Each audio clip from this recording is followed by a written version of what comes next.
Now we're talking to Eamonn McPartlin, who is the founder, chairperson, and director with FND Ireland. You're very welcome to Disability Matters. Thank you, John, and thanks for the invite to join the show, and good to chat to you and say hello to your listeners. It's our pleasure to host you. So you might start, if you will, by telling us a bit about FND, the symptoms, and how it affects the person who suffers from it. Thank you, John. So, functional neurological disorder, which is known as FND, is a condition that can present with lots of different neurological symptoms. And they occur due to a problem with how the brain and body send and receive signals. So FND symptoms can vary from person to person. They can include functional weakness and tremors. They can cause sensory and cognitive issues. For some people, they can have functional seizures, would be very similar to epileptic seizures to the layperson, but are caused by a different mechanism. And they also would have potentially speech and swallowing difficulties. Oh, that's fairly severe. It can be, John, for some people. Okay. The one thing I suppose about FND is, as I mentioned earlier, it varies from person to person. Okay. So my own experience of FND is I live what we call the motor version of FND, which affects my movement. So I don't experience functional seizures. And some people can only experience functional seizures. So to many, it's an invisible disability. You know, they basically have seizures, but for someone meeting them, they would not look to have a disability caused by their neurological condition. And then for others, it can be more complex, and that they can have a number of those symptoms together. And that's where it can be more complex or severe. The invisible disability, that's very, very true for a lot of disabilities.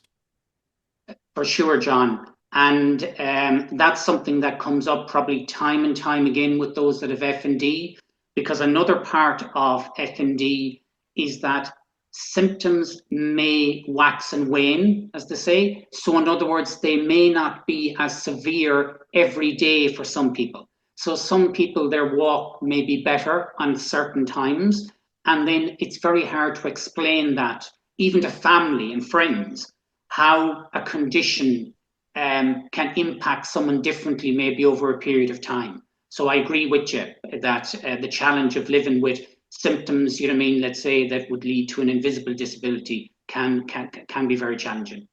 What about the amount of people who suffer from it and the gender split? So the amount of people that have FND in Ireland, we estimate to be 9,000 people. So it's a large number of people. It's as common as MS. We know this based on research in the UK. We don't have as much research in Ireland as we should, but we're able to interpolate this in figures from work that was done very intensively in Scotland, which would have a slightly larger population than Ireland. And the other thing, I suppose, just to note in relation to gender split, typically FND affects 3 times more women than men. And the other interesting thing, I suppose, with FND compared to many neurological conditions, it tends to occur at a relatively young age. So in the main, it affects a young working age population, and that would be people in their 20s and 30s, but it's becoming increasingly diagnosed in teenagers. Is it expensive to treat it, with the cost of drugs and so on? Now, the interesting thing about FND is that there's no real drug or medication that has a major benefit for the condition as a whole. There can be certain drugs that may treat symptoms, but unfortunately, compared to maybe some other neurologic conditions where there is specific medication that will treat the condition as a whole, there isn't that in the case of FND. So really the treatment for FND is what we call the gold star treatment, would be multidisciplinary treatment by a team of professionals that would include a physiotherapist, it could include a psychologist, an occupational therapist, a speech and language therapist for someone, and it's getting a team to work with a patient for the best outcome. So basically, it's a treatment for all the symptoms, but not for the condition. Unfortunately, yes. So if you compare one, we'll say, of those symptoms, functional seizures to epilepsy. Epilepsy, you've got medication that you can take for your epileptic seizures, but with functional seizures, which many people call them non-epileptic seizures, unfortunately, medication does not help. The reality is some people may be misdiagnosed or given epilepsy medication initially, and it actually generally makes their seizures worse. There may be some cases where certain medication may have some input into a benefit in relation to symptoms, but unfortunately, there's no overall medication that works. You're a sufferer of FND yourself, would that be right, Sam? That's right, John. So I live with the motor version of FND and also another neurological condition called dystonia. And dystonia would be a relatively rare neurological condition, but probably would still be more heard of than functional neurological disorder, FND, even though FND is 3 times more common. So I live with the motor version of FND, and everyone's journey with FND is a little bit different. I know myself, when I look back, that I had some mild FND symptoms in my 30s, which would be the typical age of onset of motor FND, I found out after. And these affected my movement in that I may have a hesitation sitting down, or it could be taking a step in the stairs, and then gradually they start moving to affect me walk, in that I found it very difficult to turn. I could walk pretty good in a straight line pattern. And the interesting thing is what I got to find out, John, in relation to my own experience living with another neurological dystonia, which affects my head and neck, which I do get injections every 3 months, which are very beneficial, is that about 1/4 of those that live with FND also live with another neurological condition. So it coexists many times with other neurological conditions and even other medical conditions.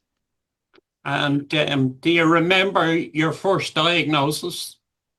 I do, because it took a long time, John, for me to get diagnosed. So basically, I originally was diagnosed with dystonia back in early 2017, but even that was a journey to get to the right team. And my team are based in St Vincent's Hospital in Dublin. So I was very fortunate to get to the dystonia clinic and get support there. The challenge with the FND part, sometimes, and for a lot of people, this can be the case, FND can mimic, for want of a better word, other neurological symptoms. So in my case, my movement issues were very similar to Parkinson's. I had that hesitation, that slowness of turning, kind of freezing. And initially they thought it was some atypical Parkinson's features I have, because when I went and got all the scans, they came back normal. There was nothing shown, or they were borderline abnormal, but nothing to show that I would be developing Parkinson's, with the exception I have one of the Parkinson's genes. So that may mean I may get Parkinson's in the future. But the interesting thing was I had to go to London to get diagnosed, and I was fortunate to get to London through the Treatment Abroad scheme. But it would have took me 4 years. So 2021 is when I got diagnosed with the motor element of FND. So it took me 4 years from my original diagnosis with dystonia before I got the FND diagnosis as well. And when you went for the diagnosis, when you in the lead up to the diagnosis, what did you believe was wrong? The truth is, I'll be very honest, way back in the beginning, before I even got diagnosed with dystonia, and I went to the first neurologist back in the beginning of 2016. At that time, I was living in Galway. That's where I worked. That's where my career was. My GP thought I had certain Parkinson's features, but it wasn't, like clinical Parkinson's. So I'll be very honest, John. Initially, when I went and got the clear scans on my brain and my neck before I got to St. Vincent's, then I got the diagnosis of dystonia, I wasn't sure what was causing it, because it was difficult to understand it myself. And I knew with the 4-year, we'll say, journey, to be fair, with the team in St. Vincent's, looking into all the possibilities of different neurological conditions, that I was very happy to go to London to hopefully get a diagnosis. I suppose the challenge is, what I didn't know at the time is that there was no treatment for FND in Ireland at all when I got to London. And I was then given the opportunity to apply to the Treatment Abroad scheme for more treatment in London. But the reality is, on that treatment, that's 3.5 years ago. And I still haven't started what they call the virtual treatment program for that. So I've been assessed 1.5 years ago for that virtual treatment program in London. And this is the frustration in Ireland, where we don't have a treatment program for those with FND. Wow, isn't that crazy now, given the amount of people that have it? And that's exactly what I said, and that's why I founded FND Ireland, John, is I could not believe, because when I got diagnosed with FND in London, I assumed this must be the rarest condition in the world, because I never heard of FND. Then they told me there was no treatment in Ireland, that I would have to go to London. And I said, this is ridiculous, you know what I mean? And I started looking it up myself, you know what I mean? Because I would have got involved in different disability advocacy at that time, because I had to give up my professional career as an engineer, and I moved back to Leitrim.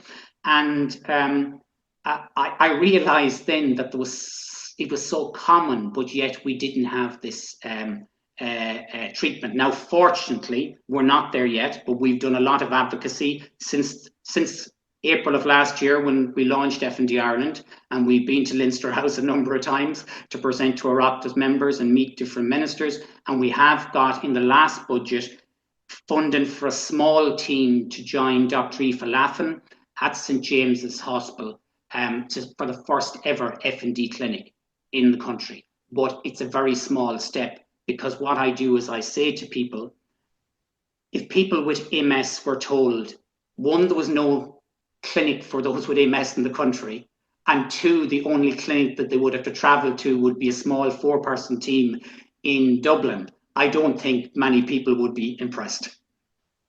Absolutely not. Tell me this then, you've been through a diagnosis. What advice would you give to somebody going through it now?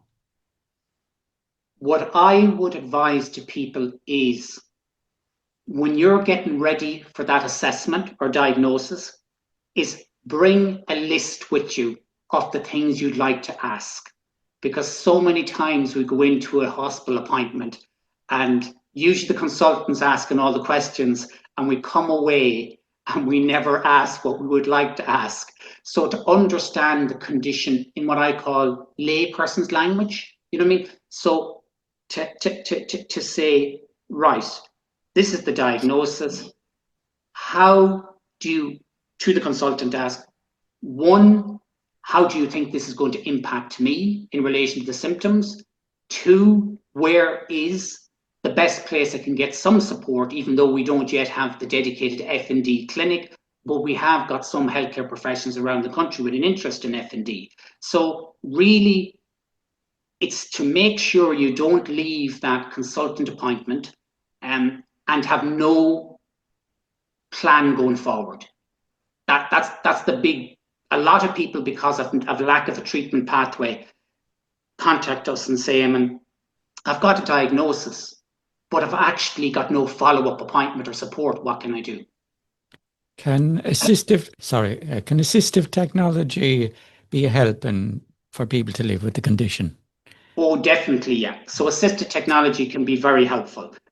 Because, as I said, FND has a number of symptoms. So in the case of those who would have more severe motor FND, they may have full paralysis of a number of limbs. So let's say they're 2 legs. They may be full-time wheelchair users. So obviously assistive technology in a house environment. And like my own background, being an engineer, I designed my own bungalow when I moved back to Leitrim, and self-built it, but the truth is I didn't do much of the building with my condition, but I directed other people to build it. And I have built in things that allow me to live as independent as I can in my house. And then for others who may have issues with their speech, assisted technology can be very beneficial. So because the broad range of symptoms of FND, it's a matter of looking, I suppose, what's the best fit in that technology for people. If we get on then to FND Ireland, when did that come on stream and what pushed you to start it? So FND Ireland was only launched last April, so it's just over a year ago. We actually founded it as a company limited by guarantee in December 2023, so roughly a year and a half ago.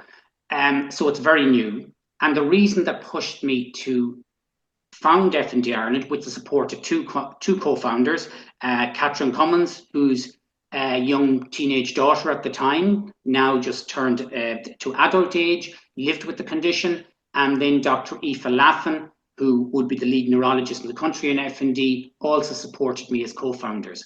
And the reason being is that I had gained some experience of being in the charity support sector through a local neurology support centre in the Northwest. And that gave me, I suppose, one, the confidence to go and set up an organisation, which can be very daunting. But I really probably didn't know what I was letting myself in for because of the outpouring of people contacting us once we've launched in the last year, which unfortunately is why we don't yet have a telephone support service, because it's pretty much myself looking after the day-to-day of the organisation. But the real reason for setting up FND Ireland was to support those living with the condition, particularly those in younger life. I'm the wrong side of 50 now. I've been fortunate to have a 25-year career. Okay, it wasn't a full career, but there's many young people I started to find out through my advocacy before I set up FND Ireland who have FND in their late teens, early 20s. And it must be very difficult, to go through college, into a work environment, living sometimes with complex FND, like any other disability. And the other thing is that there was a lot of stigma around FND. I found historically, when I started looking into the condition, it had numerous names in the past, is many people viewed FND as a condition that had a major psychological input element. So in other words, in the past, you may have had a psychological trauma, and that can still have an impact in developing FND. But when I didn't have any of those kind of typical, we'll say, historical perceptions of FND, I said, wait now, this is a mainstream neurological condition. It's got all the neurological symptoms that I know myself with dystonia and other neurological conditions. And that was really the big thing to found FND, was to support and advocate for those living with the condition. And what services do you provide? So at the moment, our services, to be honest, John, would be limited, but we've got 5, I suppose, key areas that we work in. The first one would be support. So what we do there in support is we provide an online peer support group, which we now have 350 odd members in there.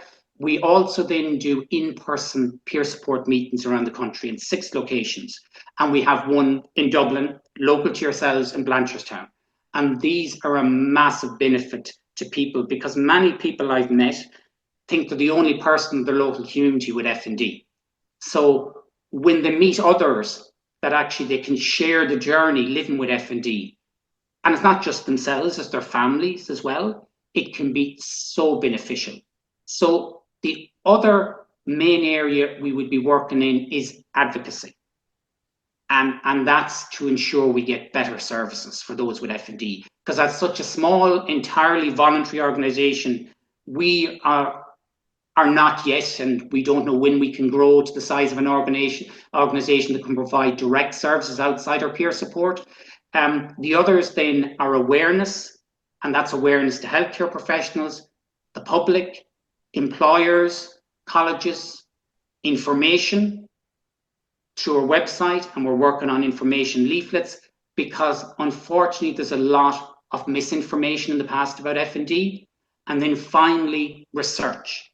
Now, we don't have the resource to do research, but what we do is we support participation in research. So if a university or research institution approaches us, we basically say, yes, we'll advertise that, we'll contact our members and see if they're interested, because I believe research is a massive part of ensuring better treatment for those with FND.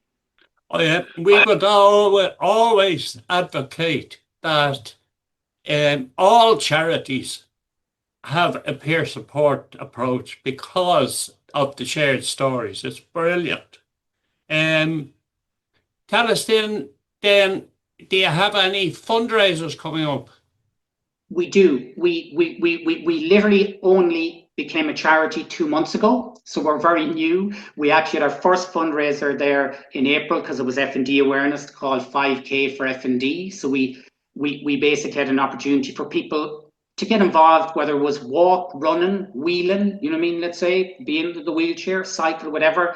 And what we've done then is we're fortunate to have a small team, and there are a number of young people supporting one of their students who lives with FND, taking part in the VHI mini marathon.